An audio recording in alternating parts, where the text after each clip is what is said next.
In this video, I'm going to share with you how you can spot unhealthy patterns in your relationship. You see, when we are in love, sometimes when we're in love, we're stupid.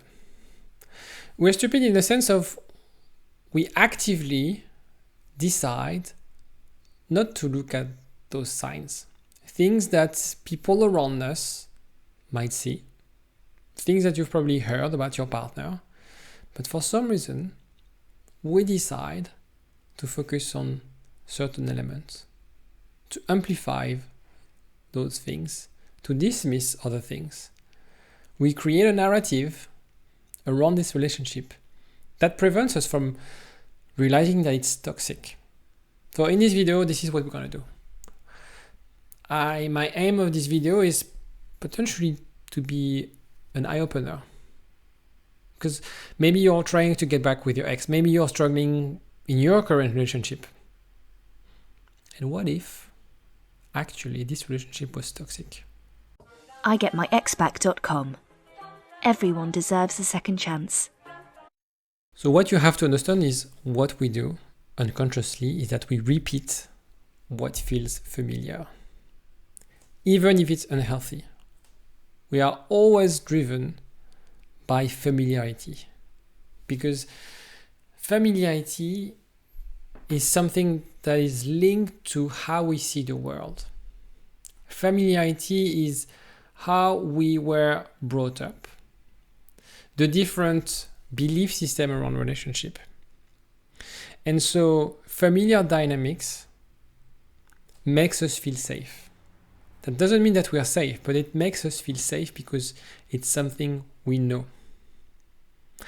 And if what you know is dysfunctional, is toxic, then you'll get attracted to dysfunctional or toxic dynamic. So it's important, and that's what we'll do in this video, to reflect on your childhood, on past experiences, understand that comfortable in discomfort. When I say this is like, sometimes people like, I like the struggle. I have this deep desire to fight. The other day I was reading the biography of Elon Musk. And he's characterized with this fighter mode. He had an abusive dad. He was always fighting with his siblings, with the older brother, up to a point where they would bleed and go to the hospital, like really violent. And that's his way of dealing with things. I need to fight. You're always the enemy. And I can't feel safe if I'm not in this kind of mode with people. And this is how he manages his team, and this is why he has so many partners and relationships, because he's always in this like, I need to fight. Right? So it's important to, and I think the autobiography was interesting from a psychological point of view, to understand who he was right now. And so what you have to do right now is like, why, for instance, you feel comfortable in this situation? That's probably not healthy. So some common patterns would be avoidance, clinginess, fear of commitment. Let's explore them. So avoidance is pulling away when things get too close or serious. So this is what dismissive avoidant will experience. Because when I was young, anytime I would try to get close, to get attention, I would be dismissed.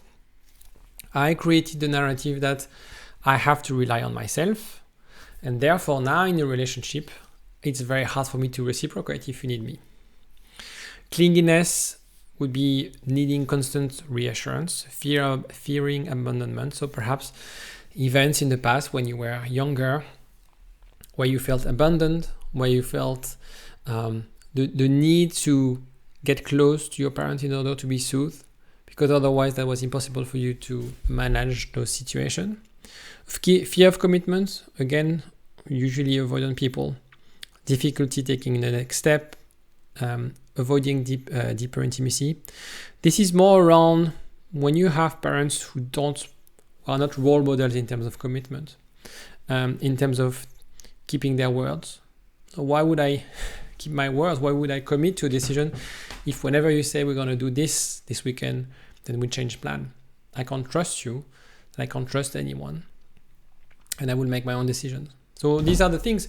And again, every family is different. Every family is unique. The attachment styles is one way of looking at relationship patterns. Is the easiest, is the one that provides the better correlation with current dynamic. So maybe you're leaning toward anxious, maybe you're leaning toward avoidant, but figure out those things, figure out those patterns and where they're coming from. And so you need to ask yourself if your relationship follow similar timeline. So for example, do you find that your relationship end at the same point or for the same reason? Is there always a recurring theme? Maybe it's around commitment. Maybe it's around closeness.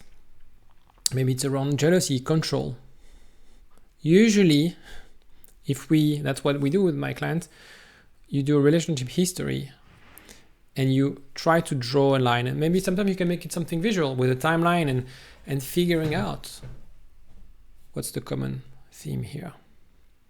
Figure out the repeated things that can explain some of the destructive cycles.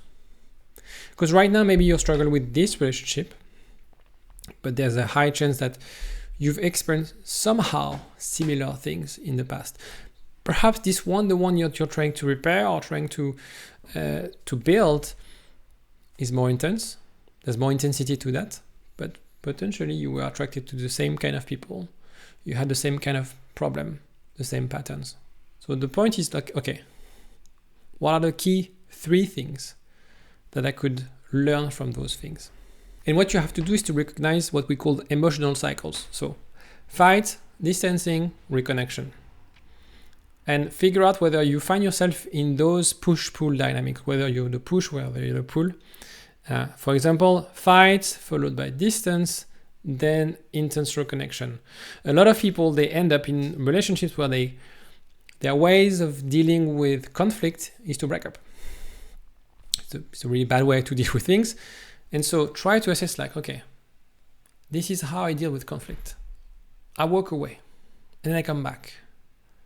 Or I lash out and then I regret and I apologize. Okay, the point is not to judge why you're doing those things. The point is to be really clear, objective, and analyze things. First step in breaking those cycles is to recognize them. So that's what I do with my clients when we start working together. It's like, let's recognize those cycles, those patterns. And it takes a session. You don't need like years of therapy to do that. One session with a therapist or a coach, and then you'll figure out this. Then it's about how you can break those things. Or sometimes I will pinpoint those things. You will write them out, but you still need to believe. You still need to challenge those beliefs that you have around intimacy, for example. And it takes a bit of time to overwrite what you've learned for the last 30, 40, 50 years. So as I said, awareness is the first step if you want to break those cycles. Once you're more aware, it gives you, so the thing with awareness is those patterns, those dynamics are unconscious. So what's unconscious is not something you can control. So unconscious thoughts is what we call system 1 brain in neuroscience. And so system 1 brain is automatic. It's the automatic process. Habit, fear, addiction, automatic process. I'm not thinking about why I'm smoking, I smoke. I'm not thinking why I feel triggered, I just act. Fight or flight, right? The point is like, okay, rather than being in the automatic mode, being more aware of what's happening and deconstructing those things. So what you could do is what we call pattern interruption, is by anytime you feel triggered, anytime you have a sensation that there's something wrong, reflect, figure out what's going on, deconstruct those thoughts. And so when you look at those things, and we'll discuss in the last slide what to do, you reflect on the past partners. Do those partners have similar traits or show up in similar ways? So maybe they're very different, but the dynamic is the same. Maybe they really look like your father or your mother. There's something around that, because that makes you feel, that's familiarity, right? And again, we are thinking about, why do I make those relationship choices? Very often, that's the imagotherapy theory, is that we often find people who complete us. We are often attracted to people who have negative traits that we don't have and positive traits that we don't have, right? So figure those things out. Do this relationship history. Be super analytical. The point here is, rather than thinking, I'm in a toxic relationship, or I feel bad, or I need to fight, pause, reflect, investigate, find information, find insights. With those insights, you'll have a clear idea of what you should do next. So one way to do it is to keep a journal of your relationship patterns. Writing things down helps you to see big picture.